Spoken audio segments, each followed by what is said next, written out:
తిరుపతి లడ్డూలో ఎటువంటి ఆధారాలు లేకుండా చంద్రబాబు నాయుడు చేశారని చెప్పేసి కూడా సుప్రీంకోర్టు కూడా చెప్పడం జరిగింది. దీనిపైన మీ అభిప్రాయం ఏంటంటే మీరేం చెప్తారు? ఇప్పుడు ఏమన్నా జరిగింది కాబట్టి వాళ్ళు చెప్తుంది, జరిగిందని చెప్పరు వాళ్ళు అదండి.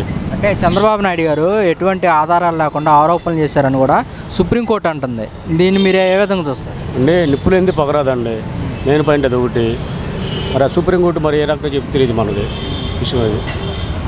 అంటే చంద్రబాబు నాయుడు గారు లడ్డూకి సంబంధించింది ఎటువంటి రిపోర్ట్కి పంపించకుండా ఆరోపణలు చేసింది అంటున్నారు కదా. ఇప్పుడు కమిటీ వచ్చి చేసిందిగా, మొత్తం కమిటీ వచ్చి రిపోర్ట్లో ఇచ్చిందిగా, దాని ప్రకారంగా ఇప్పుడు సుప్రీంకోర్టు కూడా చెప్పింది, దాన్ని కూడా మనం చూడాలిగా. అంటే సుప్రీంకోర్టు అంటుంది మీరు చూపించిన ఆధారాలు మాకు చూపించాలంటుంది కదా. ఆధారాలు చూపించాలంటే మరి వాళ్ళు అడిగింది కూడా ప్రశ్నే మరి వాళ్ళు చెప్పింది కూడా, మరి అది కూడా మనం ఆలోచించాలి. అంటే సుప్రీంకోర్టు ఏమంటుందంటే ఎటువంటి ఆధారాలు లేకుండా చంద్రబాబు నాయుడు గారు ఆరోపణలు చేసింది అంటుంది. నిజమేనంటారా? నిజమంటే చెప్పలేమండి, అది చెప్పలేము. ఆయన ఇప్పుడు ఆయన సీనియర్ సీఎం గారు, ఆయన చంద్రబాబు నాయుడు గారు, ఆయన మంచి ఆలోచించి నిర్ణయం తీసుకుంటారు. అది ఆయనకన్నా మరి సుప్రీంకోర్టు మరి ఆయన అర్థం కాదు. అంటే ఆ లడ్డూలో కలిసి జరిగే అవకాశం ఉంటుందన్న అసలుకైతే?